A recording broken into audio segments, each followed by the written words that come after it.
Good morning. 6 minutes after the hour of 6 a.m. It's Thursday, March 19, 2020, 27 degrees outside. Welcome to the KMMS Morning Soapbox with Tom and Shane. And Shane Matobin, half man, half amazing, is in Vancouver, British Columbia with his new mic. And Tom Eagle up, your morning mayor, in the house.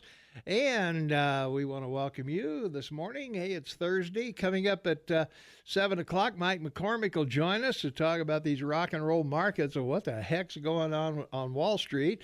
And also at 8 o'clock, we'll have the health department in here to assess testing. Where are we going here in the county? What's going to happen here? Park County declared an emergency yesterday. And so they're getting on board too. So some of the other cities, Manhattan and Three Forks, are going to vote on emergency issues here. And of course, right now they've extended the closings, Shane, from the 24th to April 2nd. Restaurants, bars, all kinds of stuff is going to stay closed. They've included health clubs and some other things. So pretty exciting place to live right now, Shane. You got closings in Canada, too, do you not? Oh, yeah, we have similar situations. It depends on it's province to province. Ontario is completely shut down, but we haven't heard a lot about it here yet. Like, we haven't had any closures for restaurants or bars or any of the... Nothing's been ordered closed here yet. In Vancouver, you mean? In BC, yeah. Yeah. Being on the coast like you are, don't you have a lot of Asian and Chinese folks? Oh, absolutely. We have over 600,000 Chinese that are here that have moved here with their families over the last 20 years. You know, since the transfer of Hong Kong. That's why our real estate market is so high, because they came and they bought. Yeah. But we have 400,000 expatriates living in Hong Kong, Canadians living in Hong Kong. Again, mostly Chinese came here, became Canadian citizens, and went back. Mm-hmm. And so it's quite a stir. Our prime minister finally had something to say, because obviously they closed the border with the U.S. Yeah. It's so funny. We just covered this 2 weeks ago. The southern border. Everybody the longest border in the world, 5,300 miles, and I'm going, okay, you guys, you don't get it, do you? Alaska? They forget about it's 8,400 miles with the Alaskan border. Like, come on, wake up! Those people in Alaska sound like second-class pygmies or something over there. I don't know what they are. There's no border up there. It's it's just nice. It's an ice flow, right? Yeah. Isn't there it's a line painted on the ground in white paint, isn't it, or something like that? They redo it every couple of years. Yeah. Actually, I think it's green, because is it green? To that. Well, that's right. Yeah, it should be green for the green. That. Now you're talking. God. Yeah. But it's amazing how a little alien can bring the world together. I mean, it's incredible. In 4 weeks, what the global economy has done, and how mankind on a global basis can come together with relatively real science, can about a little alien microbe. And they can't on the science of global warming. But boy, on this one where they could die like today. Yeah. This virus will be out of here in 12 years. So we've got to do something now. Exactly. Yeah. Amazing. Everything's been put on. Well, even the election, nobody's talking about Biden. I mean, they can't go out and campaign. Nobody can have rallies. This is kind of pleasant, I'm waiting for us to be inundated with political ads here and on TV. And of course, every day, your president's out with an hour at least in a news conference. Yeah, press conference. Yeah. A press conference, news conference. But the point is, he can't do rallies and he can't do but he can do a press conference every day. And you haven't seen Biden.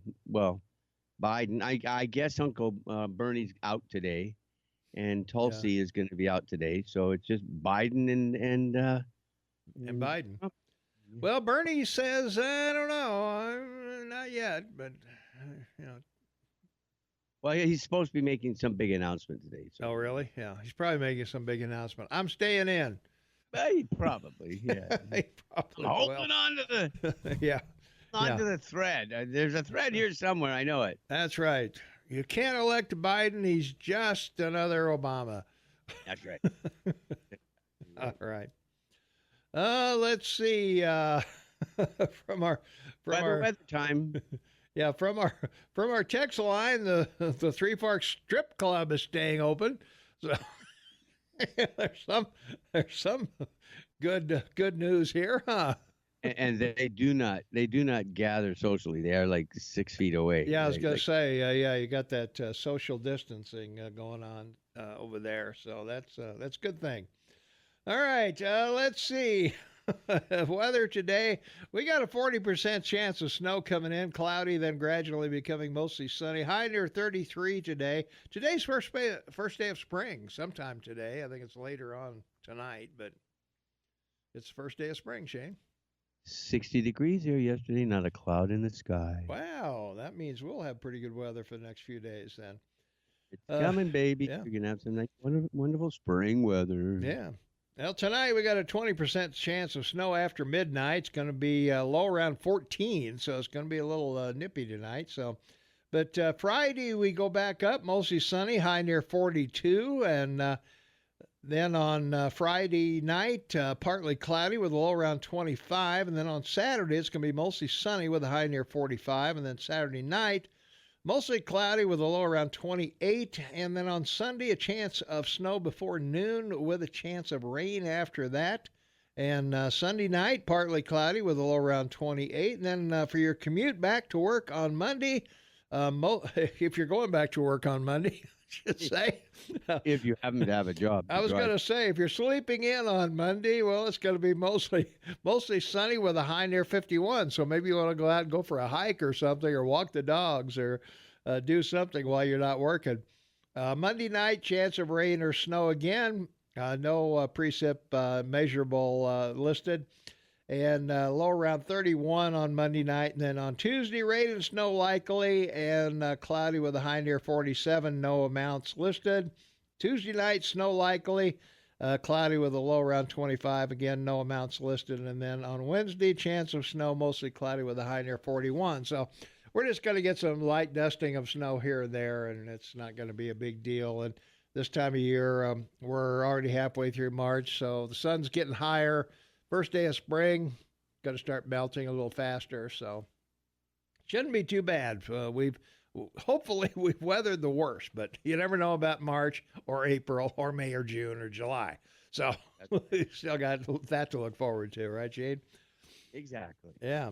Livingston is 23 degrees right now. Manhattan's 29. Three Forks is 29. Gallatin Gateway is 24. Big Sky is 19. West Yellowstone's 12 degrees with fog. And Gardner is 19. Ennis is 27 degrees. And at the airport in Belgrade right now, it's 30 degrees. And we're right at 27 degrees here in our downtown studios. So not too bad today so far. Road conditions around the area, it's a good idea not to go anywhere because there's snow everywhere. All the way from Livingston over to Butte there's nothing good to talk about. Homestake Pass there, high winds, and they've got ice and snow there. Bozeman Pass, or Bozeman Hill rather, going to be patches of ice and snow there. All the way over to Big Timber to Columbus, almost to Billings. Everything is yellow or sketchy. And 89 down to Gardner from Livingston, not good. The 191 is not too bad till you get to the mountain part, and then it gets nasty.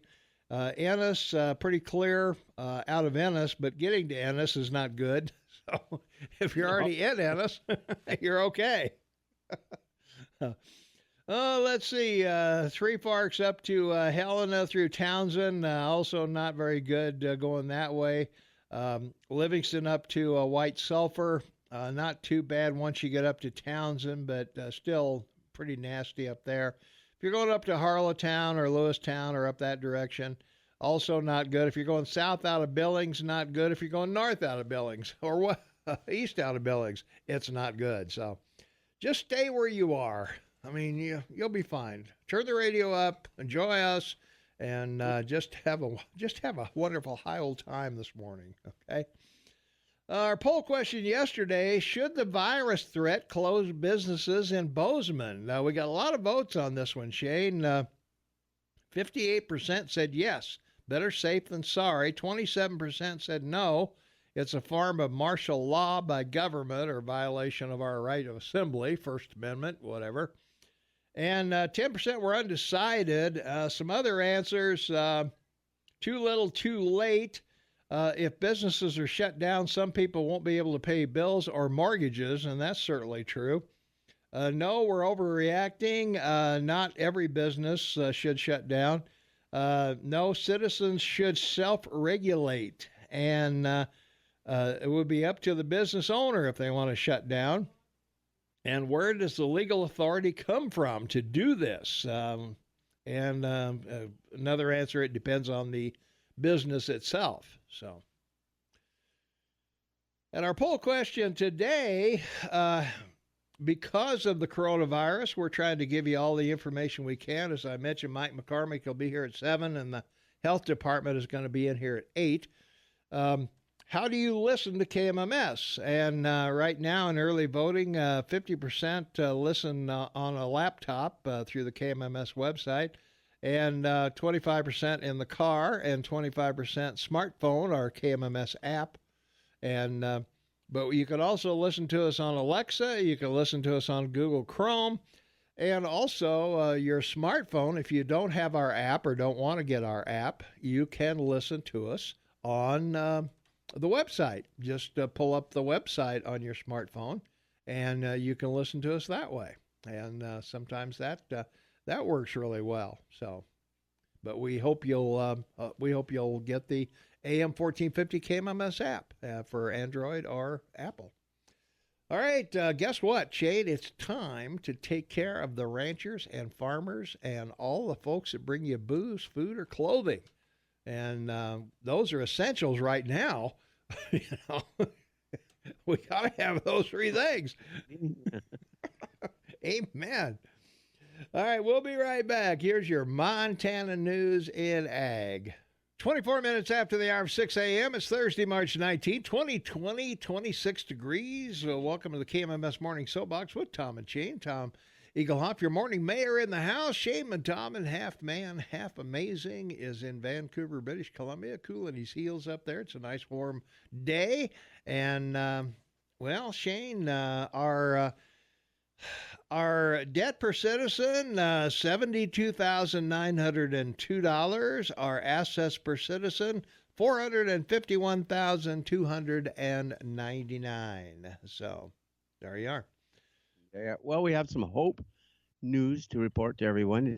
It's sort of important. Yeah. On Tuesday, a French scientist released the first clinical results of a clinical study of the use of the hydroxychloroquine, which is basically quinine, as everyone knows it. Mm-hmm.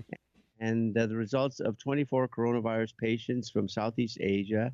The research team was led by Didier Raoult, a renowned infectious disease expert, probably one of the most renowned immunologists in the world, from the University of Marseille. And the drug was given for 10 days along with azithromycin, which is basically a common antibiotic. Now, the reason this is important is threefold. This is a renowned global immunologist, so he knows how to do these types of tests or studies. And the researcher said the drug cleared the virus in most nose and throats of most observed patients in 3 to 6 days.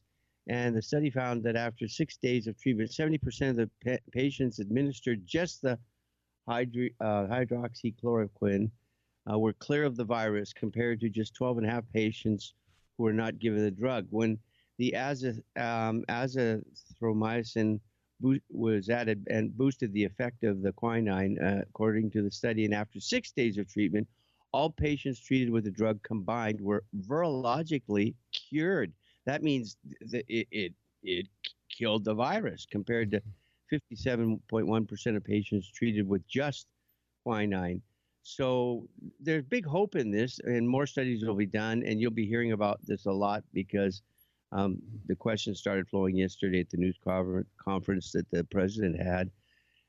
It's just one of these interesting aspects that two combination drugs, as in the HIV pandemic we had, started to may provide a cure, an actual cure, where you're cured from this, which would turn the tables on everything, because this would be a pretty tremendous thing. Now, problem with quinine is it's a very strong drug. It was used 150 years ago for malaria, particularly when they were building the canal.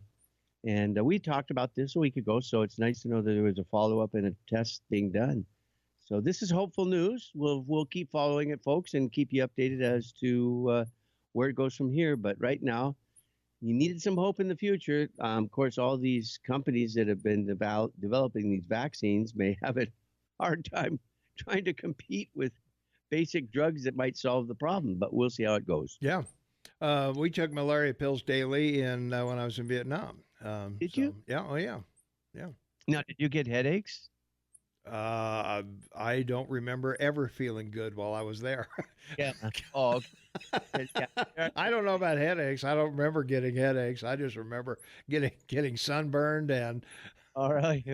sweating my brains out. But other than that, some of the side effects are not very good. Yeah. Well, I don't know if this was quinine or what it was. They just called them malaria pills. We take a couple of them every morning, and yeah, you take a couple of them. So there we are. I don't know. I don't know if it's any good or not. So, let's see. Also, right now we're down 593 points in after-hour trading. That could escalate quite a bit as the market opens once again. We could be in a real free fall because we're back to the pickle where we were 3 weeks ago. Yeah. Euro's now down to 107. If you remember, it had climbed back to 112 when we first saw that trading going on, and I suggested because currencies have strengthened. Mm-hmm. The pound sterling's down to 115, so it's dropped 18 basis points in weeks. So that may have something to do with it. But the Canadian dollar got stronger. It dropped down to 146 from 149. Yeah. Yeah. And oil yesterday finished at 20.37. That's flirting with 19. Are we going to $10 oil or $5 oil, Shane? I don't know. We'll talk about it when we come back. Yeah. All right, hang on. We'll be back. Got Montana State News coming up, Fox News, Brooke Foster Weather, and some other great sponsors that keep us on the air. Thanks for being here. Thanks for starting your morning with us. And we'll be right back right after the news at the bottom of the hour. Don't go away. 24 minutes before the top of the hour. It's Thursday, March 19th, 2020. 26 degrees outside. First day of spring, Shane. That's what they tell me anyway. Yeah, that's right. Is it the first day up there too, or? Yeah, I think we've settled now into our spring weather. No question about it. So yeah. we'll start seeing our 55 to 65 temperatures now from now until probably the middle of May, and then it'll be 60, 65 to 70. Yeah. Yeah, it'd be pretty cool. I would bet. From our KMMS, or AM 1450 KMMS app chat, the easiest way to get in touch with us. Don't need drugs. 5 minutes in a sauna 3 times a day will kill the virus 5 times a day. If you've been exposed, this virus cannot survive temps exceeding 120 degrees. I'm not sure we can survive temps of 120 degrees, but maybe if they're wet. An analogy, right? Yeah. We should come up, also from our app chat line, we should come up with a new holiday name for this time of year. Springfest or Family Palooza sounds better than self-quarantining and social distancing. A 2-week holiday is way better than a 2-week quarantine. Yeah, exactly. I'd go along with that. And it may end up being a paid holiday. Yeah.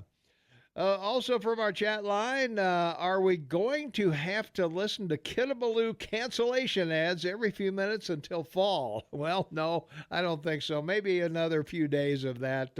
I would think the end of the week could probably be enough.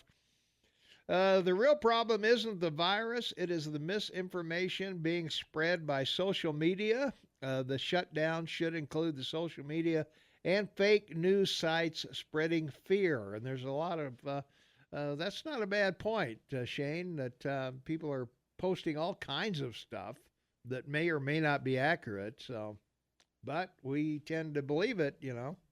Well, and regrettably, what's happened is it's been politically weaponized because of what's going on. But we'll see what will happen. I mean, now it's clear that Biden is going to run against Trump. It'll become interesting to see how Biden's vetted, because now they have the time to do it, right? They'll have all the time they need to vet Biden and go through that process. Yeah. Well, not so fast. Not Your Sister Tam has another thought. All right, good. Yeah, Not Your Sister Tam says, what are the chances Bernie runs as an independent third candidate? Just curious. Well, he just hurt the Democratic Party and enhanced the chances for Trump to get elected if he did. Well, let's do that then. Yeah, right. Like, let's I don't understand, but I don't understand why Bernie wasn't forced to start his own third party anyway. Why did the Democrats agree to have him? I mean, he did more harm to their party overall not being a Democrat, right? Yeah. I think so. Yeah. An old candidate. Yeah, well, if you're going to run as a Democrat, but yet you distance yourself from the very party that you're running as, I don't know. Yeah, you're not even a member of the party. I mean, apparently he joined the party back in 2015. Do you know of any independent ever that caucused with the Republicans? I can't think of one offhand. I can't think of any Republican running as an independent. No, I can't think. There was the Joe. What's his name from where Connecticut? Joe, whatever his name was. Well, yeah, but I mean, and then you had the governor from Georgia. Yeah. And you had the guy that ran against the senior Bush. Well, Ross Perot, yeah, but he wasn't in Congress. I mean. Oh no, he was a businessman, third party. Yeah, just like Trump was. Yeah. From our text line, quinine is in tonic water. Actually, that's true. That it does give that flavor to it. That's correct. Yeah. And it was developed by the British, and that's the tonic water ended up being the famous British drink in India, where malaria was so bad, right? Yeah. Gin and tonic. But remember, don't drink gin; it makes you sin. Oh, okay. It does? I had no idea. Yeah, what other stuff is safe to drink? Is that what you're telling me? You'll pass out quicker drinking gin than anything else. Really? Well, I had no idea. It's a berry drink. Yeah, I always liked it because it smelled like pine needles. Really? Yeah. That's why you liked it? Yeah. That's why I liked it. Yeah. Yeah. Yeah, no, it's a great summer drink, gin and tonic with a sprig of lime, right? Yeah. Let's see. As the COVID-19 pandemic took hold in countries around the world, U.S. President Donald Trump began holding regular press briefings to provide updates to the U.S. government's response to the crisis. And in mid-March 2020, social media users claimed that during one of these public sessions, Trump said people are dying that have never died before. Just watch a video of Trump saying that. This does not appear to reference a real quote uttered by Trump, but instead a long-standing internet joke. Noticeably, none of the social media posts claiming Trump made this statement include a video clip or any other proof he said it, and that's because there was none to show. We found no evidence that Trump said this during any recent public announcement about the coronavirus. However, we did find that this quote has appeared on Twitter as far back as 2008. So the reason I bring that up is that we have a text. People are dying that have never died before. Donald Trump, 3/18/20. Well, Guess what? You're an idiot. Yeah, exactly. All right.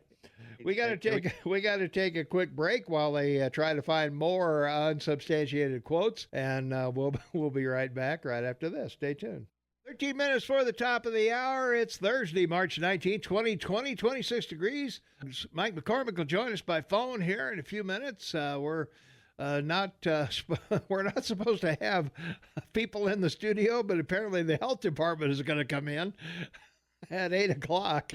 I guess Michelle Wolf is going to have them at 7:30, and then they're going to come over here at 8 o'clock. So I guess she didn't get the memo about the we're not supposed to have people in here, but maybe the health department, I'm assuming these guys all washed their hands before they came in. So we'll find out, I guess, huh, Shane?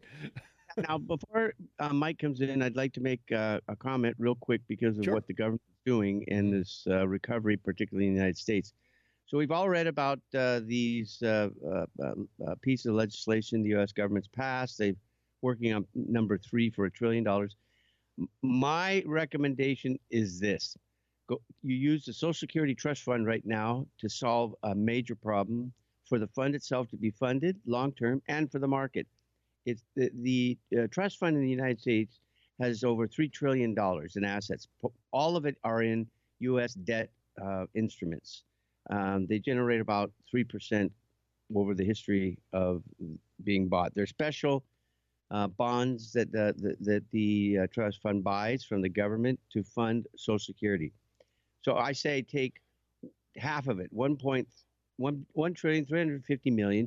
You take 350 million, put it in the market to buy up stocks that have cash dividends to generate monthly reoccurring in quarter for Social Security, and you take another trillion and you go to Google, you go to Facebook, you go to what are the other FANG stocks? You go to Apple and Google, Netflix, and you go all 4 of them, sit them down, say, look, you guys haven't been paying any taxes, so we're going to buy $1 trillion worth of preferred A stock. 2 rules: there'll be non-voting, so no one can complain we influence your company. 2, you're going to pay a 10% interest on it because you haven't paid any taxes, so you'll pay this directly to the Social Security Trust Fund. And number 3, it can be converted on a basis of 10-to-1 into common shares if and when we want to sell it. This creates a huge opportunity for Social Security to become fluid, self-funding, and solve a huge problem, both in that it's in trouble, but more importantly, to support the market once this turns. We now have the opportunity to make an effort for the country in the United States a whole, and I think it's a great idea to consider. So I'm throwing it out there. It's there now. We can talk about it. All right. Not today, not now, but in the future. Okay. All we need to do is, in my opinion, would be to throw the Constitution out the window. Why? Because you can't force companies to do something. You can't force them to sell shares to the government. Oh no. In 0809, all the banks had to do that when they got their bailout. They had to provide warrants and common stock to the federal government, who made a fortune. But they are regulated, and social media is not. Social Security. Social media is not. Social media is not regulated. I appreciate that they're not regulated. So the government can't come in and impose things on them for no, I'm not saying he does that, but it's an opportunity for them. I agree. It's a great opportunity, but they'd have to do it voluntarily. And I agree with that. Okay. We got to take a break, and we got a caller waiting. So check it out, Shane. We'll be right back. 5 minutes for the top of the hour. We've got a caller waiting on the line. Caller, you are on the Morning Soapbox with Tom and Shane. What's up? Good morning, gentlemen. It's Steve. Hey, Steve. So I called in the other day really frustrated and pointed out how our First Amendment rights are being violated by our local county health officials. Mm-hmm. Well, I read an excellent article this morning on Fox, and I'm sure you guys know the name Andrew Napolitano. Right.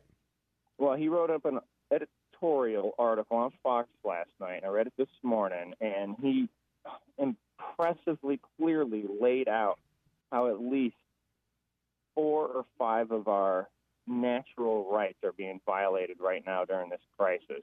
He pointed out our First Amendment is being violated. He pointed out the Fifth Amendment's being violated, and he pointed out the 14th Amendment's being violated. I think it'd be very important for your listeners who like to be informed. Just hop on Fox News and look for this editorial from Judge Napolitano. He does an excellent job laying out why every one of us has constitutional natural rights that are being violated right now. Check it out. All right, will do. Hey, thanks for the call. That's what I wanted to share. You guys are doing a great job. Thanks for keeping the banter up. It encourages me that not the entire world has lost its mind. Well, good. Yeah, I lost my mind a year ago. I decided to do it for free. Yeah, right. Yeah. Thanks for the call very much. Let's see, Shane, we've got a bunch of headlines going on. Trump signs the first coronavirus package. Sanders to assess campaign after losses to Biden. Trump invokes wartime authority, and stocks continue to fall, erasing gains since Trump took office. 2 congressmen test positive for coronavirus. Earthquake hits Utah. New Zealand decriminalizes abortion. China reports no new local coronavirus infections for the first time during the outbreak. And the Census Bureau halts the 2020 count. And the CDC reports half of the patients in intensive care are under 65 years of age. So that's all we got to talk about, Shane. Not much going on today. Yeah. Not anything worth our time. I don't know. Radio's going to be so boring the next few weeks. Well, it's incredible what's going on in the market, and it's closed Monday. You know that? Yeah, it'll be closed on Monday. Yeah, it's springtime. Yeah, well, apparently a couple of traders, tested positive. Yeah, and so now they're concerned about that. Yeah, so they're going to close the floor and whatever. I don't know. So Close the floor. yeah, Computer trade. That's going to be good. yeah. I might put you back on the phone. You're breaking up. So. Let me. During the break, we'll recall each other.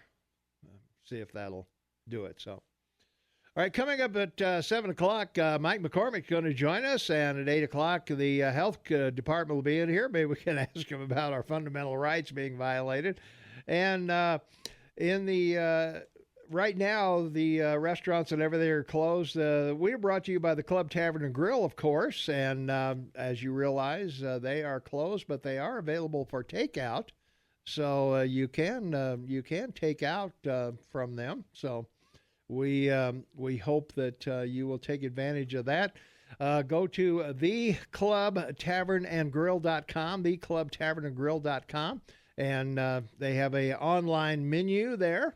And also, you can call the kitchen directly, 556-6212, and place an order there as well. So, we got a lot available there. So, get over to the Club Tavern and Grill and check them out. So, all right, we're just about out of time here for this segment. As I mentioned, Mike McCormick will join us, and 8 o'clock the health department will be here. So, by all means, let's have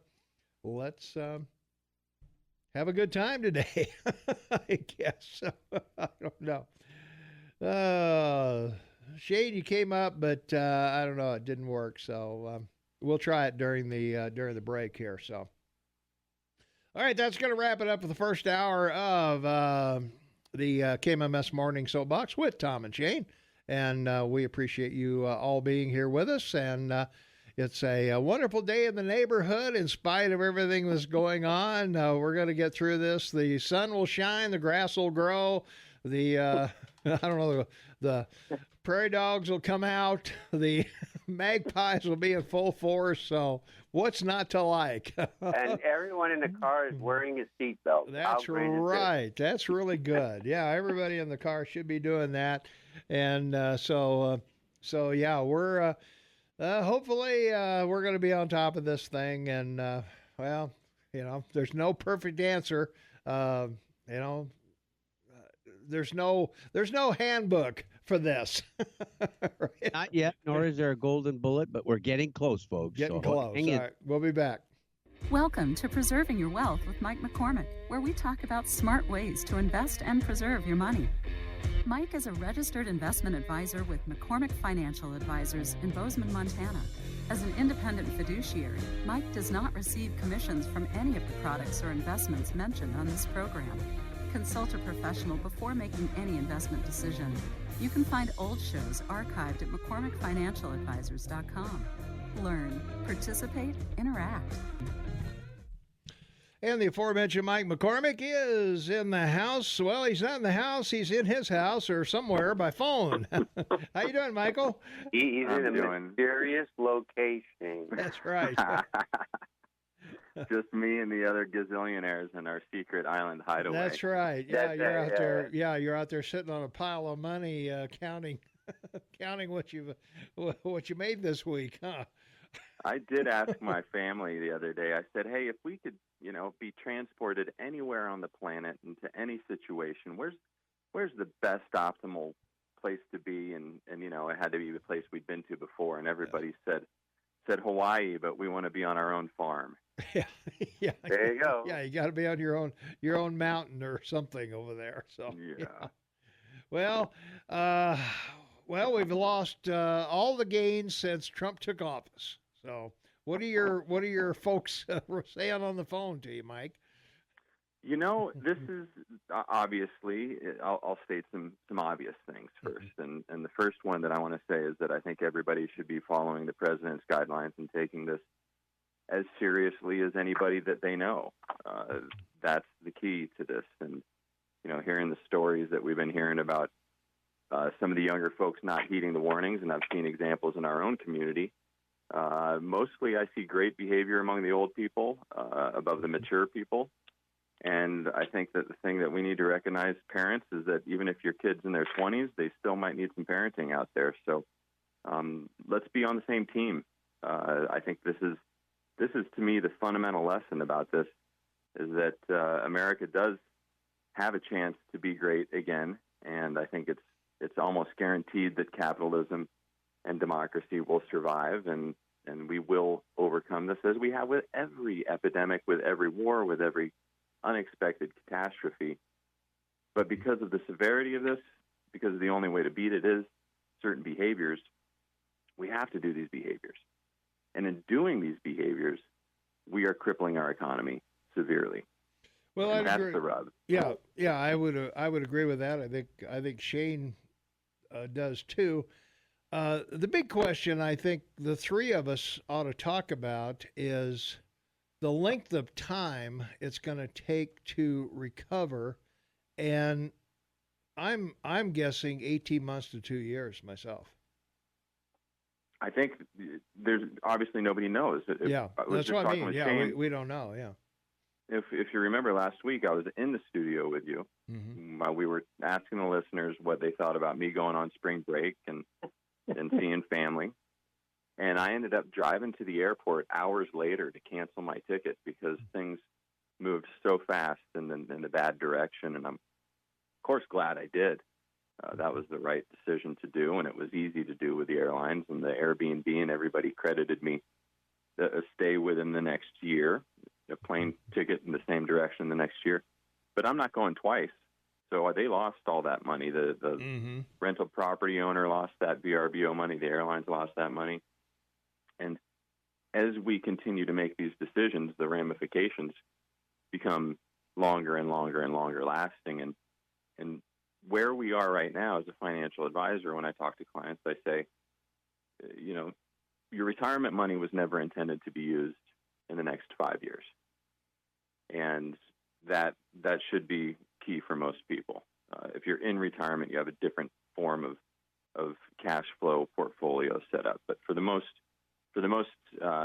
people out there, their stock market money is 5-year money, in which case there's nothing to be done. There's nothing to be done. No Mm-hmm. allocation changes greater than 20% under almost any circumstance is warranted. And furthermore, because of this incredible stress that we're having right now, the markets are not functioning as intended. Now, you could say they're functioning correctly, and I'm happy they're open. There's some argument saying, well, just close the stock market thing. It's madness. We did it in 2011, and we've done it on other occasions as well, and it hasn't been a problem. We need the markets to be functioning right now because this is such a drawn-out, long problem that we don't want to hide our head in the sand to what a real valuation is, and we don't want to change somebody's ability from expressing their fear or confidence by buying or selling in the market. Yeah. Well, we got more than 48,000 people applied for benefits in Ohio this week. We got 70,000 people applied for unemployment aid in Pennsylvania in a single day. That's 6 times more than they normally have. And we're getting the jobless reports tomorrow. So in Rhode Island, jobless claims jumped from 0 to 18,000 in a week. So we are going to 20% unemployment and then beyond, yeah, I think. I would think so. I do.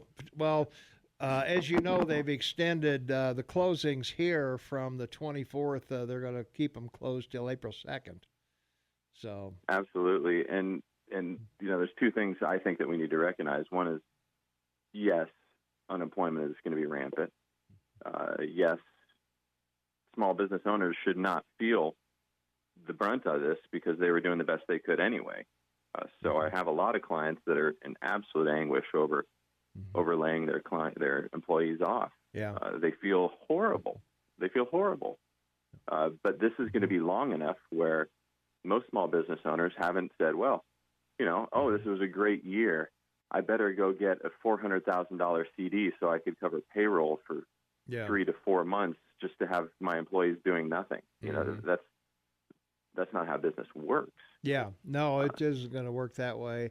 But it is how unemployment works. Yeah, so no, that's true. Yeah, the Small Business Administration is going to offer loans at a little over 3%, 30-year loans, up to, I think it's $20 million, something like that. So there are some options there, to borrow at a fairly low interest rate. But still, that's, again, how is it going to take you 30 years to recoup that loss? That's another thing business has to think about. I think that when we get back to business, and I am an optimist, I think we will. I think by the end of this year, people will be able to have a job. This will by no means be a distant memory. There'll be lasting implications of this in all aspects of our lives, maybe for the rest of our lives. Yeah, because it's been you go back to the Spanish flu in 1918. Philadelphia didn't do anything about it, and St. Louis did, and the dramatic difference between the 2 cities was remarkable. By doing the very things we're doing now. And that sets America up as a country to further accelerate our global position by good behavior and fast response. Yeah. If we can pull it off. Yeah. If we can pull it off. And we're seeing, Shane mentioned, of course, Shane's always got a keen eye on the currency markets. Yeah. There's a lot of dislocations right now. And this is a point that I want to make to people is when as advisors are saying, no, we're not selling right now. It's because we're in a state of the market not being liquid. Now, liquidity means a lot of things to different people. Most of the time, I can tell people, beyond your retirement account, you've got a strong balance sheet, you've got extra money, you don't want to own real estate, you don't want to invest in private companies, you just want to make some passive dividend income for the long term, and you can take the risk. The market works great because it has liquidity. Every day I can tell you what your portfolio is worth, and I can get it to you the next day. When we have stresses on the market like this now, this is the exception to the rule. There is no basis for valuation because there's so much uncertainty, and we see that in the free fall moves and whipsaw swings that the market's making because there's no way to project what the value of a share of a company is worth. There's no way to project what somebody will pay in the future for a barrel of oil a lump of gold, a share of, we do know is a share of toilet paper right now. Yeah. But that's a perfect example, because that price is not realistic on what the cost of the good is. Yeah. It's realistic on what the emotion is now. So we're going to have the problem as advisors that people are going to be losing their jobs because small business owners shouldn't be forced to carry them. And they're going to be looking at what do they need to do. And that's where we need to talk to them and say, this is the 2008 drill. The bad news is we have muscle memory from 2008, and part of that is what led us to having such big stock market drops so quickly. But also, as individuals, we know what to do. What did you do in 2008? You cut back every place that you could. You have the ability to recognize that you made it through 2008, so hopefully mentally you're taking care of yourself and doing the things that you needed to do. You cut your expenses severely now. That's one of the easiest ones to do. Then you look at where you take inventory of what your incoming bills are, what's left to be unpaid, what's coming in that needs to be paid, what's coming in that can be deferred. And this is a hard one. Lots of things can be deferred. They have a cost to them. And prioritizing what can be deferred and what can't be deferred really factors into this thing that you brought up, Tom, which is how long are we going to be dealing with this? How long am I going to be dealing with no income and expenses coming in? Because if it's a long period of time, well, then you need to make dramatic changes. If it's extended, if you're a gloom and doom person, this is going to last forever, well, then you don't need to do anything because you're not going to make money anyway. It's going to be over. Yeah. We got to take a break, Mike. And when we come back, I want to ask you and Shane both, what about stock buybacks from these companies? So we'll talk about that when we come back right after this. 21 minutes after the hour of 7 o'clock. Had to look at it. I don't know what's going on, Shane. Mike McCormick, McCormick Financial Advisors, is on the line with us, and we're talking about, the coronavirus and the markets and whatever. And a lot of these companies did buybacks, guys, of their stock, rather than just have it out there and paying on it, or having it out there. Now, when they need cash, they're kind of screwed because they can't buy back stock and raise it, or they can't sell it, or they can't accumulate cash to pay people. What's going on? Interesting point, and obviously they're not feeling that clever about that at this point. I don't think they are. Have huge, the Warren Buffetts that's been sitting on cash comfortably for the past 6 years, basically, are looking like the ones in the catbird seat, and it's a long-term game at this point, Tom. And what we're going through is dramatic. It's real. It's scary, and I think that it's easy to recognize that we all have emotions that come in waves.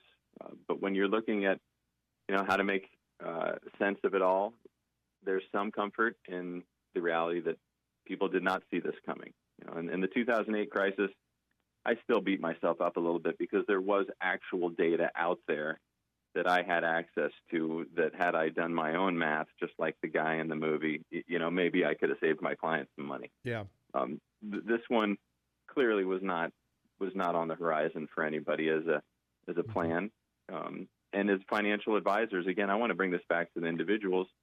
Your financial advisor did come up with a plan for you, and it included Susie Orman money, as I call it, the 3 to 6 months of cash expenses that you have sitting in a savings account for purposes like this. Unfortunately, not enough people have enough money in that, but you have some, and this is what it's for. Now, it's not for buying back stock when things look juicy and easy. That's your opportunistic money. That's a different account. And so for these companies that bought back their own stock, hopefully they still kept their Susie Orman emergency money because they need it right now.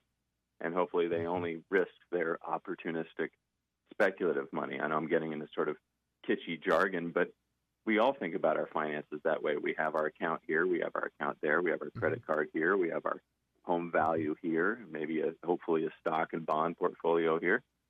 there's different ways to use these. And with all these unemployment layoffs we're having, we're going to have people wondering what to do with their stock market investments. And so I need to redirect and just address those people that are saying, okay, how does this work?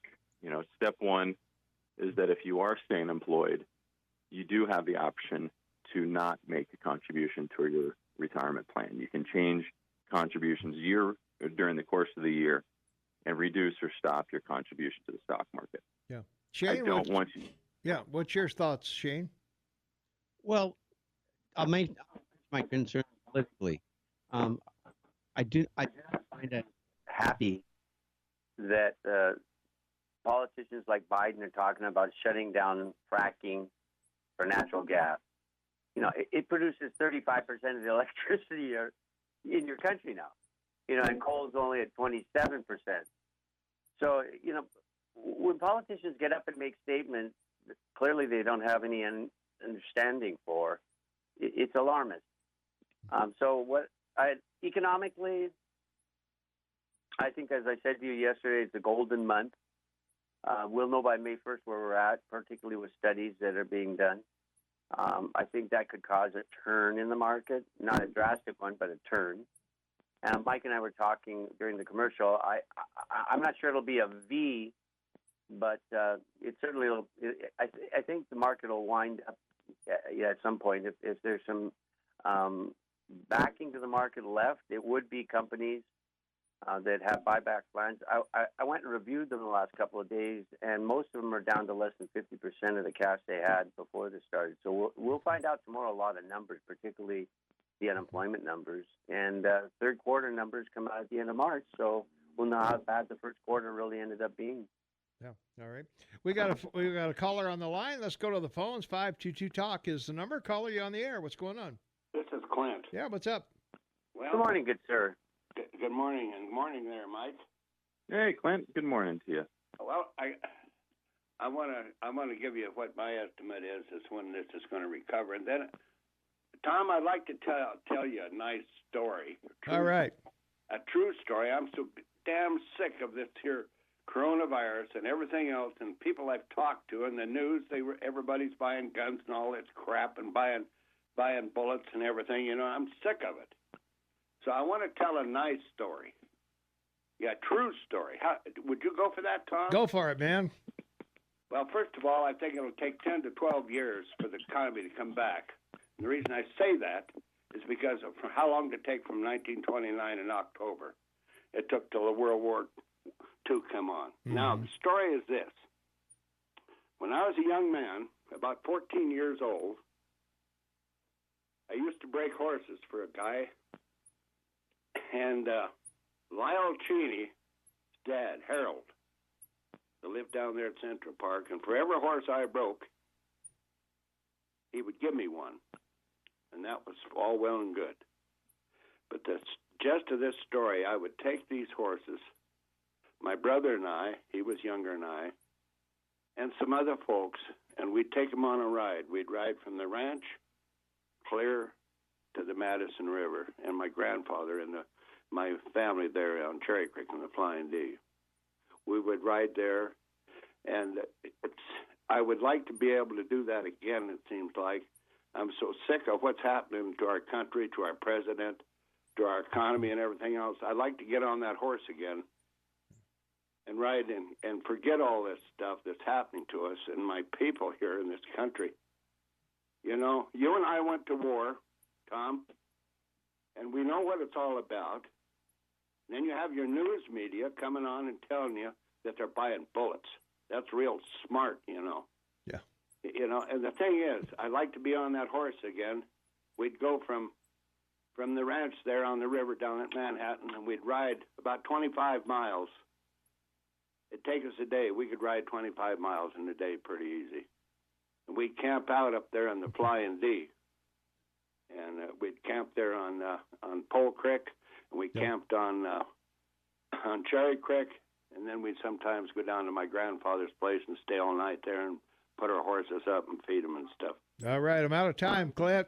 Well, the thing is, real quick, let us start telling nice stories and stuff. This news media is killing. They're the ones. Yeah. That are producing all this bad stuff, TV and the news. And I think people are damn sick of it. I know I am. All right, got to go. Hey, thanks for the call. All right, guys, that's going to wrap it up for this segment. So we will be back right after these important words. Stay tuned. The health department will be here at 8 o'clock. 24 minutes before the top of the hour, Mike McCormick on the line. Shaman Taubman, half man, half amazing in Vancouver, British Columbia, my co-host. And guys, the market just opened down 466 points so far. Well, there's a matchup to 2008. And, of course, everybody wants to find a roadmap to this. But I've read reports that have shown, that the way that we're trending down can be analogous to our 2008 trending down. And if you go that way, then we're sort of over 2/3 of the way. We're over the huge move down, but we're in this state where we will just gravity is going to be pulling us down. There'll be a couple of days that might seem flat. There might be some hope. There might be some up days, but we're going to be having smaller by smaller, I mean 3% moves. 4% moves to the downside is what it's what the pattern, if you want to match it up, says. Now, of course, we got news flow and instantaneous news flow that can be misleading too. That affects things, but for the most part, people are not selling their stocks. It's institutions, it's hedge funds, it's computer programs. Right. That's the foreigners. initial response. Yeah. And so once they cleared out their stuff, there might be some muted activity. There might be social distancing from people selling their retirement accounts out. And I want to be clear, because I need to be, that as a fiduciary, this is our time to do nothing. And it is the hardest thing to do when you're having emotional fears like this going on. Stopping the pain is an instinctive, natural response. Call your advisor. Call family members that you trust. Call your accountants. They would love to talk to you. And try and get a grip on what you need to do to feel comfortable by not paying attention to these drops on a daily basis, because this is a dislocation evaluation. There's no basis in reality for where we're pricing things right now. The markets will come back. And to my earlier point, and I'm sorry I'm monologuing on this one, but I want to make sure I get to the listeners that now is when you can buy on sale. If you feel confident in your employment, let your retirement contribution go in. Let it go to the same allocation. Don't second guess it, and you will be happy. This is something that we will never forget. But think about, and I said this last week, what do you wish you would have done in 2008? Yeah. I wish I would have gone down and gone on vacation with a family in Mexico for 6 months. Yeah. Not worried and not about paid it. attention to a thing. There you go. Yeah. Let's take a phone call. 522-TALK is the number. Caller, you're on the air with Mike McCormick, Shane, and myself. What's up? Well, I'm trying to give a lighthearted question. I may be a little awkward, but here's the question. Now, all you guys have said that we have the strongest economy in the world. America is strong. Now, a virus weighs 1/millionth of 1/trillionth of a gram, and conventional wisdom says it's hit the American economy and it's gone down like a ton of bricks. Now, I don't accept that scenario, but if you would have to choose another explanation as to why the economy is in a shambles besides the so-called world plague one, what would it be? All right. Thanks for the call. Obviously we saw in 2008, we saw a decline there. We saw a market drop in 1987. Every 10 years we've had a recession, and every recession we've come back stronger than the previous where it was previously. Mike? Oh, I'm sorry, I didn't quite catch the question so much as the question is there another reason for this market to be going down besides the virus? Well, so yes, because it's really a lack of confidence right now. It's an uncertainty. in the ultimate of uncertainties. You can't. There's an invisible zombie walking around, and you can't tell who's got it and who doesn't. There's nothing more Stephen King about this scenario. So it's a confidence thing, and that's where free markets have a problem. When you go to the market, you trust that what you're going to buy and what you're going to trade and all those things, everybody's on the up and up, and that takes a while to build up. Yeah. And so it's a two-leveled thing. Yes, they're related now. Once we get a hold on the virus, once we start seeing numbers declining, once we feel confident, the race to the stocks that are going to be winners, I believe, is going to be too fast to time. And that's one of the trickiest things, is that I do have clients that have passed me significant amounts of cash saying, well, there's a sale on, Mike. Give me some good deals. Right. You know, how do you pick and choose those? I tell them, I say, I'm instinctively conservative. I had a front row seat to 2008. I know how, I'm a human too. And by the time I feel comfortable risking your money, because I'll risk my money long before I'll risk a client's money, it's going to be, we'll already have made some recoveries on it, but we'll probably get some sales. All right. We come back. We'll get Shane's opinion on that as well, and we'll be right back right after this. 13 minutes before the top of the hour. Shane, what are your thoughts on why would this happen with or without the virus? Well, I talked one comment I'd like to make. If the Green New Deal had gone through, this is what you would have seen happen. So, it's an analogy. Number two, of course it's a virus. You've had governments around the world literally shut down their countries, their economies, and two words I've not heard from anyone: martial law. But it's just amazing that it's a political and economic reality that they've been faced with, and I don't know what else they could have done. So no, it's just because of the virus. I think I'd like to bookend that with. Okay, yeah, go ahead. This is unprecedented. This is as serious as it gets. We certainly will survive this. You will survive this, but in terms of an economic shock, I think 20% unemployment is a fallacy. I think a town like Bozeman, Montana, will see 50%, but I think it'll only last for a small period of time. And obviously, every time frame that we've heard has been extended. But this will be a small period of time in which everybody's got to deal with going to their emergency plan, and then from there we'll build up. And I think that we all agree that we'll build up and that we'll be in a good position. Things will change considerably, but it's a great time to recognize that your investments will recover, and you need to do what you can to hang on to them. One of the mistakes I made in 2008 was that I liquidated too much because I got too despondent, too concerned with the timing, too focused on sad realities and not enough optimism. So if you need optimism, you know where to find it. Give us a call. All right. Shane? I just want to remind everyone that Tom's and my psychology of the market is, in an up market, it's greed and fear. The greed, if I don't buy it today, it'll be higher tomorrow. And in a down market, it's fear and greed. The fear, if I don't sell it today, it'll be lower tomorrow. So in answer to the previous caller's question, combined with the what's going on with the virus, it's a lot of this is fear and greed. And it's a necessity of human emotion to respond to your own fear and greed. This is what happens. Yeah.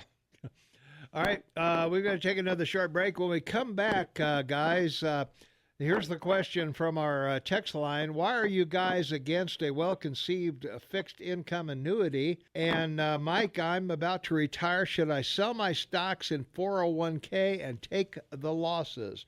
And we'll answer both of those when we come right back right after this. Stay tuned. 7 minutes before the top of the hour, we got the health department coming in next. We got Mike McCormick Financial Advisors on the phone. Shane Matobin, half man, half amazing. And annuities, guys. Why do we hate fixed rates annuities? All right. Here's why. I'll jump on this one because I've been the consistent one. All right. Over the actual ownership of an annuity, most owners realize at best a 3, maybe 4% rate of return.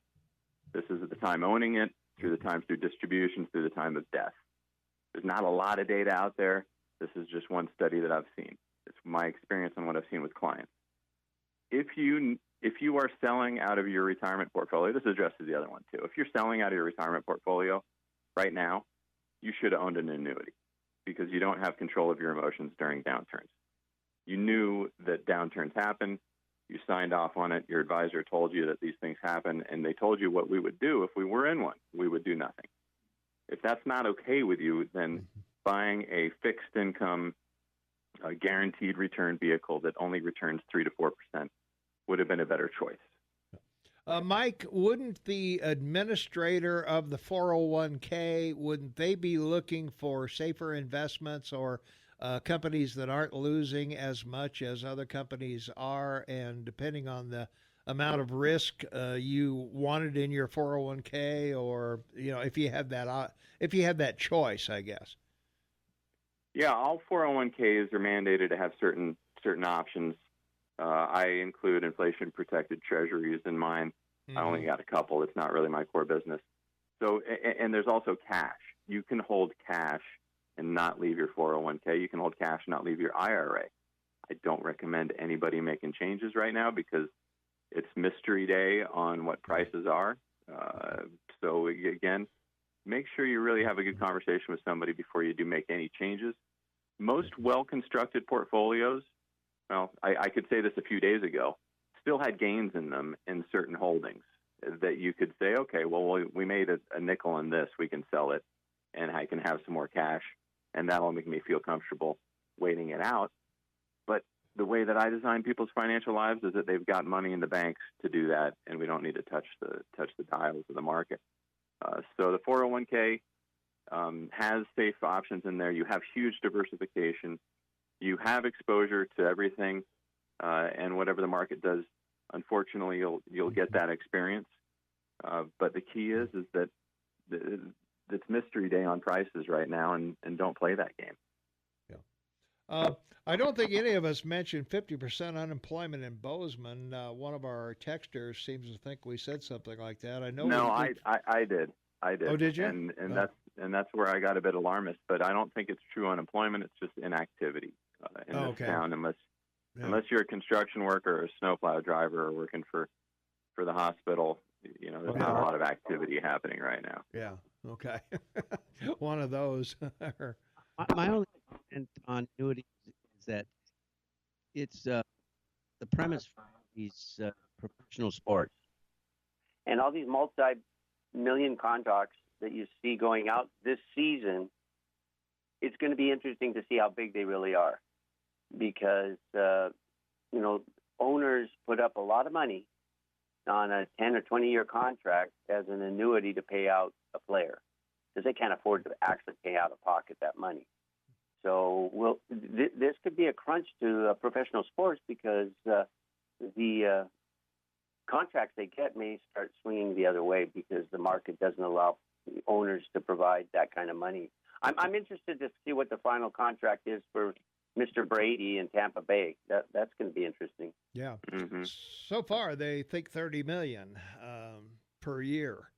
So I don't know, but that was the number that I heard on some of the sports channels anyway. Well, yeah, but the owner of Tampa Bay has to put up $300 million in an annuity to be able to afford to pay him that. That's right. I understand that for sure. You're right. You're absolutely correct. And, now, the annuities that our listeners might be holding are not commingled with such big dollar products. They've got reinsurance. They've got strong insurance carriers. They've got state oversight. I don't want anybody to have lack of confidence in their guarantees right now. Sure. Yeah. Well, I think that's the big thing is that right now we're just in limbo. We're treading water, so to speak. I think the market right now is it's only down 326 points, but still, we've lost 10,000 points. It's a great time to. I mean, if there's ever a month to throw away your statement and hug your loved one and go out for a walk in beautiful Montana, we're there. We're there. That's what we're saying. It's a great time to play tic-tac-toe on one sheet of toilet paper with your kids. Yeah, right. There you go. Hey, Shane, this is the time that I'm available for questions. Yeah. I'm not seeking new clients. I'm impartial. I appreciate everybody that's listening. And these are times that as a community we can really thrive. So I appreciate what you guys do on the radio show, and the listeners are spectacular, and commentators. Thank you, Shane, as well. It's a good social service that's happening. All right. How they get a hold of you, son? 522-3201. If you find me online, there's a link that you can schedule a call. I've expanded hours. Certainly, if somebody is thinking about cashing out and doesn't have anybody they can talk to, I want to make myself available to them. I might not be able to get right back to you right away. Of course, I've got a job. You're right. Yeah. But this is new. This is new, and I think everybody's prepared for it in the back of their mind. But having some guidance is always valuable. All right, guys. All right. Thanks, Mike, so much. Shane and Thank you, Mike. Yeah, Shane and I will be here. We got the health department coming in next. So we'll be talking luck, to everyone. them. Thanks, Mike. All right, that'll wrap it up for this segment. As I mentioned, we have the health department waiting in the hall, so we'll be right back with them right after this. 6 minutes after the hour of 8 o'clock, it's Thursday, March 19, 2020. We've got Terry Cunningham from the Bozeman City Commission and Josh Waldo from the Bozeman Fire Department in here, and we want to talk about health and all of that. Oh, turn your mics up. Sorry. Welcome, guys. Glad to have you here. Thanks for having us. Yeah. Good morning. Yeah. I think the one question that most of our listeners want to know about is testing. That seems to be the big question of who's going to get tested, how serious do my conditions have to be tested, where do I go, all of those things. So, Josh, can you help us out with some of those answers? Yeah, absolutely, Tom. So people should start by calling their primary care physician. If they feel sick, call their doctor. They can probably do a lot of the diagnostic and conversation across the phone. Mm-hmm. If they decide they need you to come in, they can make that decision. They'll run a couple of tests on you and to determine and rule out some other things, flu, upper respiratory stuff. But they're following the protocol of the health department. And if, at some point, there'll be a line in the sand, per se, where you would become eligible to be tested for the virus. Okay. All right. And I think I read the other day we got 1,000 tests or kits or something like that, and they're working frantically on, I guess, making more available. Do they just swab you and send it to the CDC? Is that what we're doing, or are we doing it locally here? Do we have some tests here that we can take care of people with? Yeah, I don't want to get into the specifics because I'm not the right person, but I can tell you that the testing happens here in the state at the state lab in Helena. We're not sending things off to the CDC, which has led to faster turnaround times. Yeah, and I know we've got a test a facility here, or a laboratory facility here that's working on the virus end of it, I think. So yeah, I'm not familiar with that. Yeah. Like I said, I would have to defer those conversations to the health department. Okay. Terry, you had an emergency meeting I watched on the stream yesterday. You're giving the interim manager some flexibility. What exactly are the plans that the city commission has for the future month or so, at least till April 1st or 2nd, or whenever this quarantine supposedly will end? Yeah, so one of the things that we are doing is making sure that we are modeling the type of behavior that we want in the community, and that is social distancing, staying at least 6 feet away from anyone else, limiting the need to gather and the need to be in close quarters with one another. So we are putting off some of the policy decisions that might get folks down to City Hall and want to get their voice heard. And so we are limiting our items to only those things absolutely necessary to get the proper response to this crisis in our community, and B, get the bills paid and the things that absolutely have to happen. Sure. Yeah.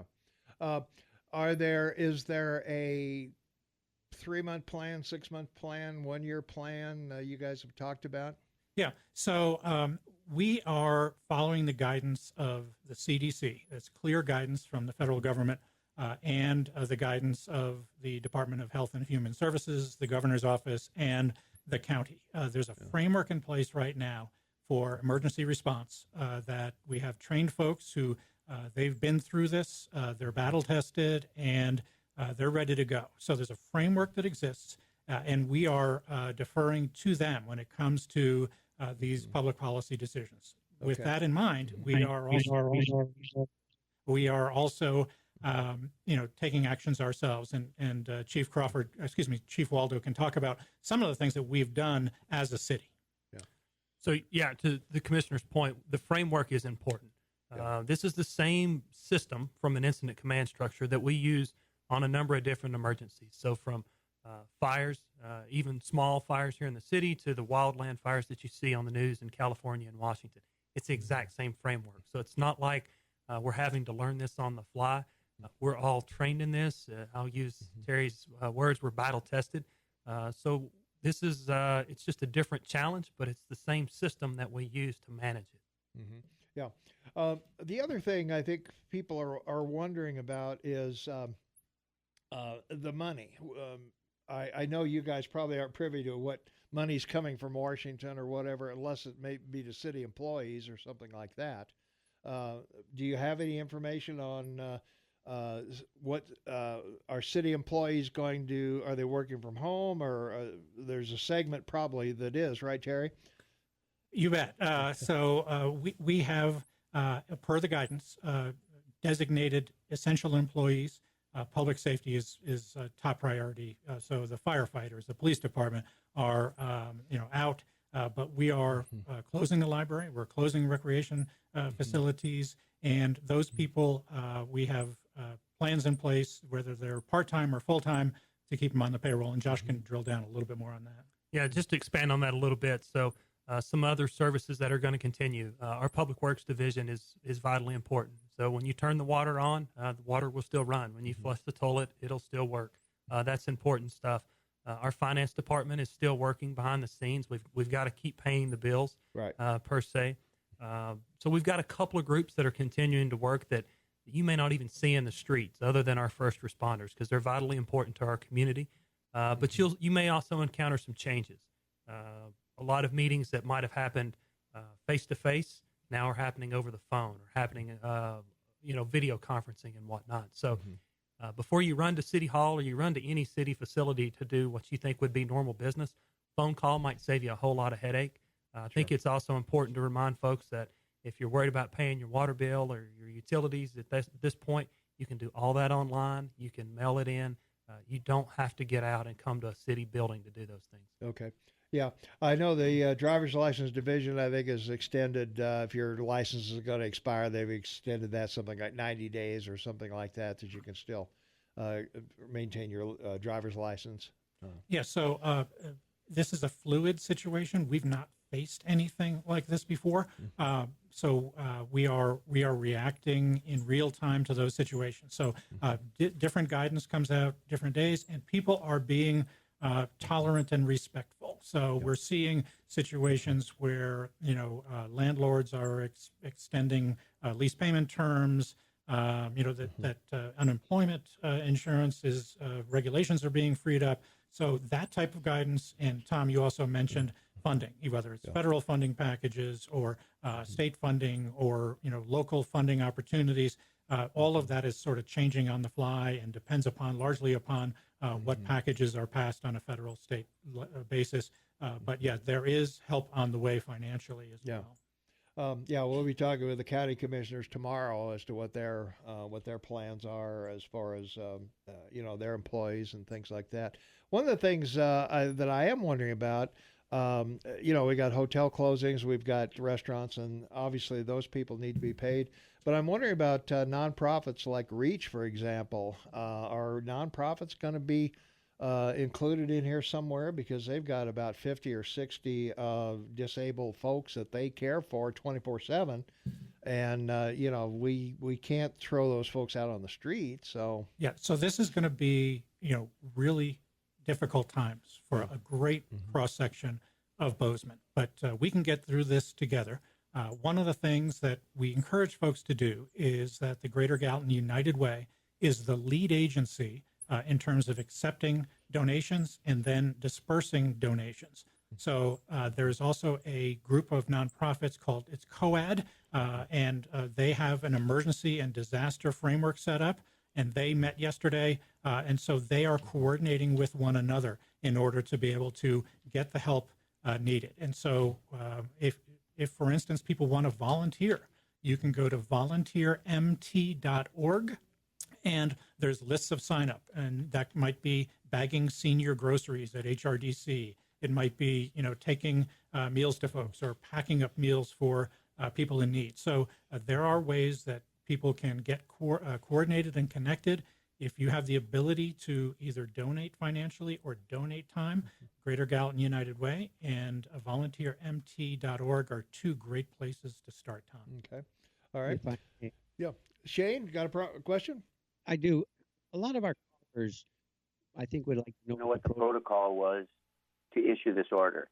Did you get it from Helena in legal terms? Like, was it a legal document that was given or sent to you? Or was it drafted in Bozeman? Which official signed it to authorize it? And what's the difference between what you're doing and martial law? All right, there we go. So, Tom, I think is the question in regards to the emergency declaration? I missed the first part of that. Yeah. Yes. Yeah. So there is a process that we have to follow that's set by the state law to do that locally. So we draft it locally here. This document was signed by the city manager and ratified by our city commission yesterday. It is a very specific process that we have to follow to file this emergency declaration. And it's a system or a process that involves many people here at the local level. And I should also point out that we're doing that in concert with our partners. So I think everybody probably saw yesterday as well that Gallatin County filed an emergency declaration. The city of Belgrade has already done so. Three Forks and Manhattan, I think, are today. They're considering it today, I think, and Livingston did theirs as well. So there's a lot of coordination and communication and how we do that, when we do that, to make sure that we have a consistent message, because that's important. And the governor had a state of emergency as well. So all of these free up funds for the state, obviously. They do. And so what you're seeing, Tom, is a natural cascading and one voice. So CDC, federal government, state government, county government, local government are all saying the same thing on the same page, consistent message that there is this crisis, there is this emergency, and there's a specific way that we react to it. And you're seeing a lot of... if you're just joining us, we're talking with Terry Cunningham, Bozeman City Commissioner, and Josh Waldo, who is the Bozeman Fire Chief. We got to take a short break here, and we'll be right back right after these important words. Stay tuned. 20 minutes after the hour, it's Thursday, March 19, 2020. In studio, we've got Terry Cunningham, Bozeman City Commissioner, and Josh Waldo, the Bozeman Fire Chief. And we want to get some more information out about what's not going to stop, right, Josh? Yeah, I apologize. I missed it when we were talking earlier. Solid waste and recycle pickup is still on schedule. So if anybody has questions about should I put my can on the end of the street today, the answer is yes. Yes, put it out there. You bet. Some other pieces of information, Tom, we'd love to get out there is people are like, okay, how do I stay connected and find out what's going on? And so there's a website called healthygallatin.org, healthygallatin.org, and all the latest advisories and tips and so on and so forth are there.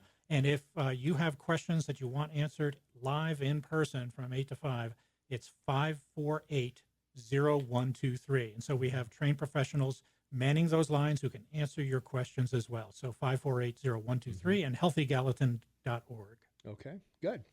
And from healthygallatin.org, I'm looking at the site right now. So it looks like we got a lot of information there. We got updates and protecting yourself from the virus. I think most of us know the basics anyway. Wash your hands and keep a distance and all those things. I actually heard someone give advice, and it's, pretend as if or act as if you might be an asymptomatic carrier of this virus. And how would you react if that were the case? And so if you have that mindset, that's going to inform, how you live your life. But we do encourage people to continue living their life, to keep themselves active, to get out there, walk the dogs, enjoy nature from keeping a social distance, check in with friends, check in with the elderly. That's really, really important. They're our most vulnerable population.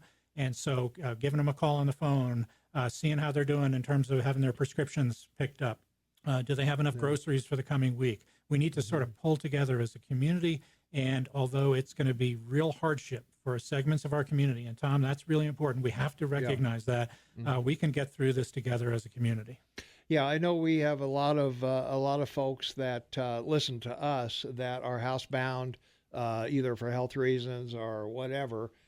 So yeah, we want to make sure that those folks know that the community is gonna make a great effort. That's what Americans have always done. Yeah, we have that term, the greatest generation, Tom, and that greatest generation right now is in need, and they know about sacrifice. They protected the freedom of this country. We owe them a debt of gratitude, and part of the way that we repay that debt is to look after them. Absolutely right. So yeah.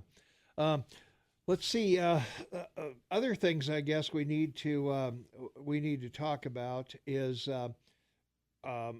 when this April 2nd comes. I'm assuming it's going to be a decision that's either going to be prolonged or it's going to end. One of the two. What preparation do you guys have if it ends? How do you hit the ground running, and what's going to happen? Well, we'll be having those conversations every day, and a lot of that guidance will come from CDC, County Health Department, State Department of Health and Human Services. We're monitoring it every day to make those decisions. I don't think we will wait until the last minute to make a decision on ending or extending. We want to give people as much notice as possible, but the situation changes day by day, if not hour by hour. So we'll be in continued conversations leading up to that date on any changes. Yeah. One of the things that we encourage people to do is, think about your 2-week plan. Think about between now and April 2nd, with kids home, with restaurants closed, et cetera, maybe out of work, and react to that. Then think about a 3-month plan. What's going to happen if this is extended for 3 months? That might mean looking for a different job. That might mean, looking for some long-term situations for childcare. So think about that and have a plan in place for 2 weeks, have a plan in place for 3 months, and then we'll think about beyond. Well, if there's any good news, I guess China reports no new local infections for the first time since the outbreak. They did have 34 new cases, but all entered China from other countries. So, looks like the lockdown that they did in China has maybe slowed this enough to where they can get a hold of it. The other thing I think people want to know about is we've got 8 ICU at the hospital. They're building a new place to put 20 in there. I'm not sure. That building's been going since October, I think, and maybe pretty close to completion. I don't know where it is. It may not be. So when we talk about flattening the curve, when we talk about social distancing and getting the results that we're seeing in places like China, where that they flattened the curve. One of the reasons we're doing that is so we don't overwhelm the local healthcare facilities, and we don't have this surge where we have situations where we have more patients than ventilators, where we don't overwhelm the capacity, and most importantly, the folks who are on the front lines up there at the hospital to make sure that they're safe as well. And I'm sure Josh has thoughts on that. I'll put a local spin to that. And we're in constant communication with our physicians up at the hospital to see what's going on up there, and we're relaying what we see in the street. And I can tell you that what we've seen over the last few days is the flattening the curve efforts are working. Our demand, our service requests have actually dropped off the last couple of days. And that's, I think I can attribute that to people doing the right things to helping us flatten this curve so that we don't put a huge demand on the system at one time. Yeah. All right. Let's go to the phones. 522-TALK is the number, 522-8255. Caller, you on the air with Terry Cunningham and Josh Waldo. What's up? Yeah, good morning, gentlemen. How can we help you? Well, I was just wondering why this has the feel of a practice run of some sort. It just doesn't have a really good feel, for, like Shane said and asked before from another caller, towards martial law. And are we getting ready? Was our emergency preparedness so far out of date that this needs to be done to update it and just kind of practice with it? What's the real story? All right. Thanks for the call. All right. What do you say, guys? So, quick thing. I'm relatively new to government, and so this, the fact that there was this emergency response framework already in place, that we have, trained people for doing exactly what they're doing now. The city county health department has the trained specialists and has epidemiologists. The fact that this framework exists has been a real comfort to me, and the fact that all of our major institutions, the high school, MSU, nonprofits, Bozeman Health, are all plugged into this. I've been part of the conference calls and can reassure the community that this framework, we didn't have to reinvent it. It's here, and for the benefit of the community. And so, Josh, you want to talk a little bit more about that? Yeah, so we talked a little bit about that earlier, in that this is the same framework that we use for any other emergency that might occur in our country, not just here in Bozeman. We're using a national incident management system. Sure. I think the big difference here between what we're dealing with today and what we typically use this system for is you can't see the situation that's in front of us. If the building was on fire, if the forest was on fire, it's easier to see the problem. It's also easier to see our actions and our results. It's different this time, but it's the same framework that we use day in, day out. You don't see a fire truck running to somebody with a coronavirus, do you? Right. Yeah. Correct. All right. Can you guys hang around for maybe another segment? Oh, you bet. All right. We've got to take a short break here at the bottom of the hour, and we'll be right back. We're talking with Terry Cunningham of the Bozeman City Commission and Josh Waldo from the Bozeman Fire Chief, and we'll return with more right after the news at the bottom of the hour. Stay tuned.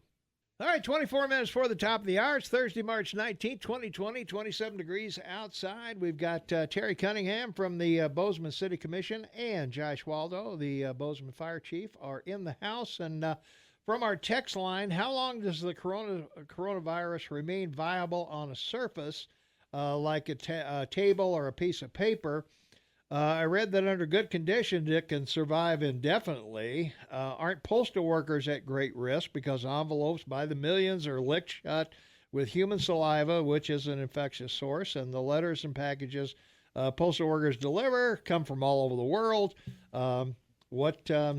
Why hasn't the Postal Service suspended service? I don't want any bills. I just assume they keep the bills and not send them to me. Wait. So I'll answer a couple of those. Okay. The guidance that we're getting from CDC is that 3 days is about the normal lifespan of the virus. That's why we encourage people, sanitize your workspace. When you touch things, wash your hands. Yeah. Same thing goes to the mail. There's nothing wrong with getting the mail out of the mailbox. Opening it up, reading it, going through it. Just don't touch your face with your hands after you do that until you go wash your hands with soap and water. And I think it's really important. What we've found from CDC is soap is the best thing. Soap and warm water kills this virus almost better than anything else. Yeah. Well, I guess the other question is there any place on the planet you can buy toilet paper now? I've heard that Costco had a supply yesterday. They have restocked. There was the Town and Country on 19th, and so we encourage folks, to be responsible with our neighbors. Buy in moderation. Buy in moderation. Someone once said, "We never run out of toilet paper. We just reclassify what we consider toilet paper." That's right. But that's a different story altogether, Tom. Where's the Sears catalog when you need one? But that's all part of, we're going to get through this together. We're going to be responsible to one another. And that means, whether it's volunteering at volunteermt.org, whether it's getting in touch with the United Way, whether or not it's, making sure that you're still patronizing the establishments that offer to-go meals, that there are people, Tom, that are really hurting in this community. and we need to figure out how to support them in any way that we can, because this is a big deal. We're in uncharted territory. This is unlike 9/11. This is unlike the 2008 crash. We really need to come together as a community. Yeah. Also, the website we mentioned earlier, healthygallatin.org. You can go there, find out about what's going on around the area with the virus and all of that. And also the United Way. They're taking volunteers and whatever there. Their phone number is 587-2194, 587-2194. So if you want to volunteer or if you want to donate, United Way is going to disperse monies to things like nonprofits like Reach, where, you know, they have take care of disabled people 24/7. And all of that. And there's other nonprofits, of course, that provide services to elderly, you know, in the area as well. So the United Way will assess what's needed there. And hopefully we can all get together. And if you got a couple of surplus bucks out there, gas just went down. Come on. Exactly. You got a couple bucks out there. I mean, come on. Well, that's what we are encouraging folks to do. If you have the time, if you have have the ability to help those in need, we are going to have more people in need. HRDC is going to find more people who come April 1st are not going to be able to make their rent payments. Yeah. So let's be generous. Let's be considerate of one another, Josh. Yeah, I think the word I want to use is compassion. Have some compassion for your neighbors right now. People are under a lot of stress, the anxiety level. We get that. But be the community that we know we are. And have some compassion for people. Help out people when you can.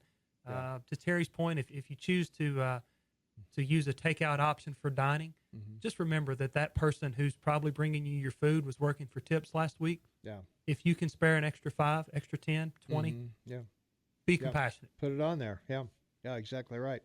What is needed most in this time of crisis to combat the coronavirus is for us to all come together by staying the hell away from each other as much as possible. So Tom, that's there you go. There's the quote of the day. That's right. So one of the things that we encourage folks to do is, hey, use this opportunity to connect with that brother or sister that you haven't talked to in a while. Grab that book. Get together over the phone or chat, or Facebook is a good way to connect. So we are social people who are driven to connect. We just have to connect in different ways than we're used to. All right. Terry Cunningham, Bozeman City Commission, and Josh Waldo, Fire Chief.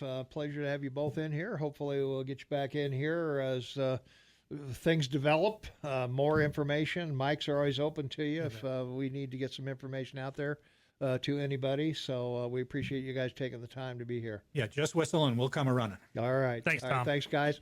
All right, we got to take another break. We'll be right back. 14 minutes before the top of the hour. Boy, it's been a hectic morning, Shane. Wow. Exactly. We talked to everybody here. We'll have the county commissioners in tomorrow.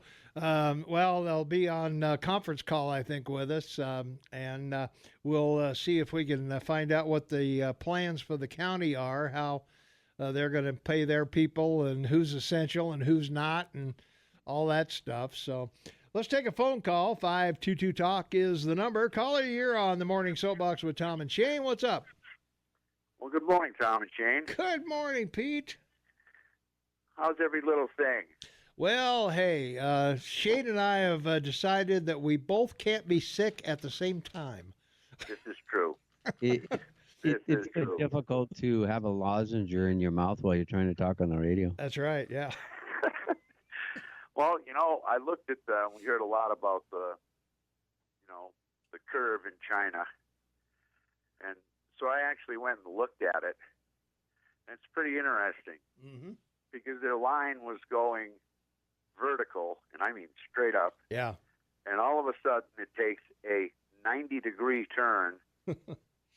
That doesn't fit any model we've seen for any other country. Yeah. None of them were going straight up and all of a sudden flatlined.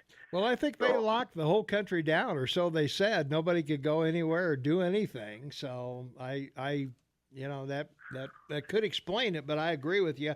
I don't put a whole lot of faith in anything that China wants to tell you. No, I don't think so.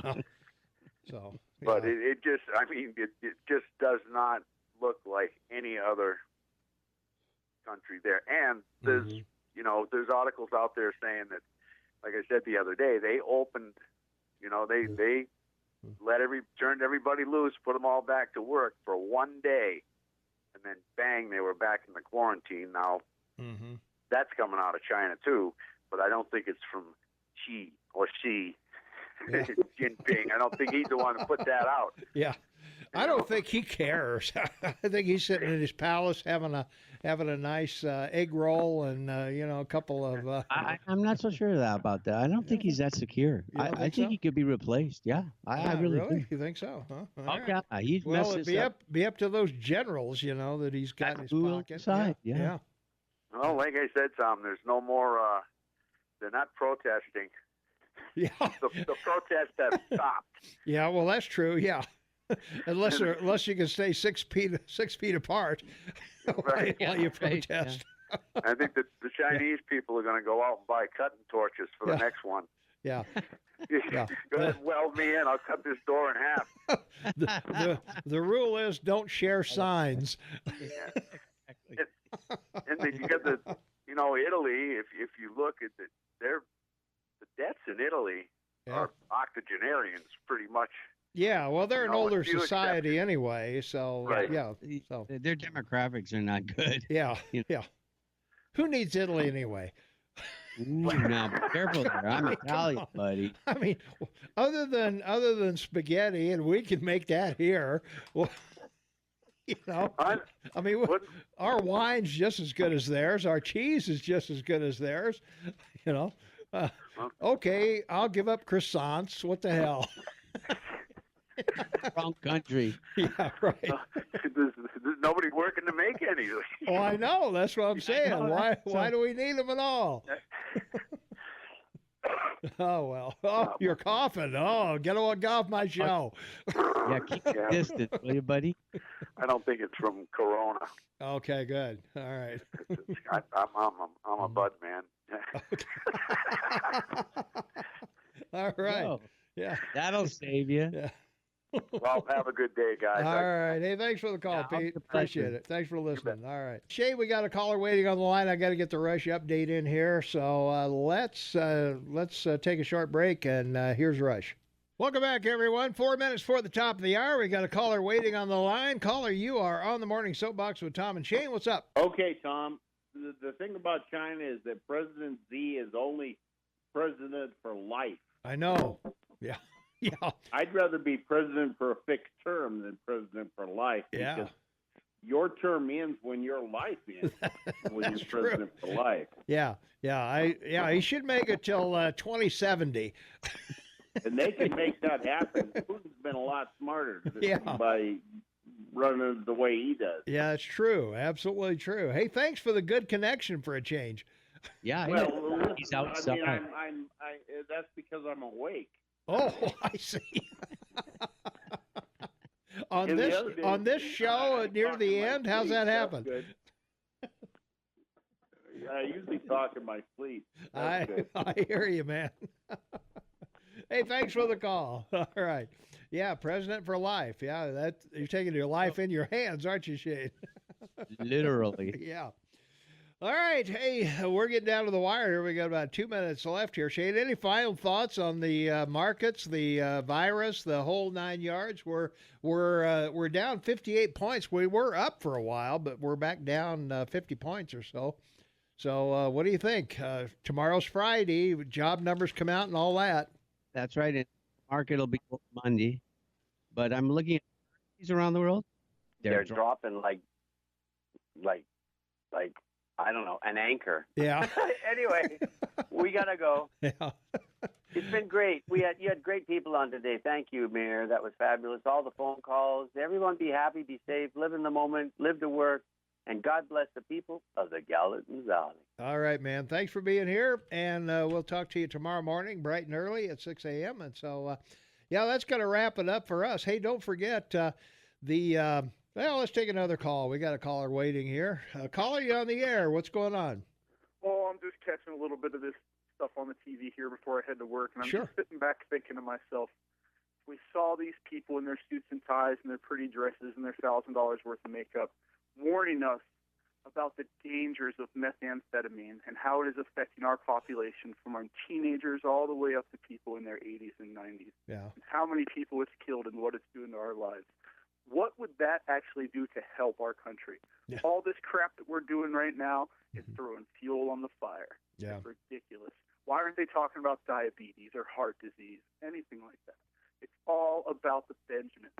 The local news last night had the weather guy who's bald, probably 60, the lady doing the nightly news who's probably in her mid-50s, and another guy with white hair who's probably in his mid-50s sitting next to a 20-something sportscaster, all within elbow bumping distance, and I'm supposed to bend over, lube up, and do whatever the hell they say every day. Gotta get to work, guys. All right, good call. Good way to end our segment there. So, all right, thanks everybody. Hey, don't forget the Grand Tree pub or the Grand Tree Club and Grill has takeout.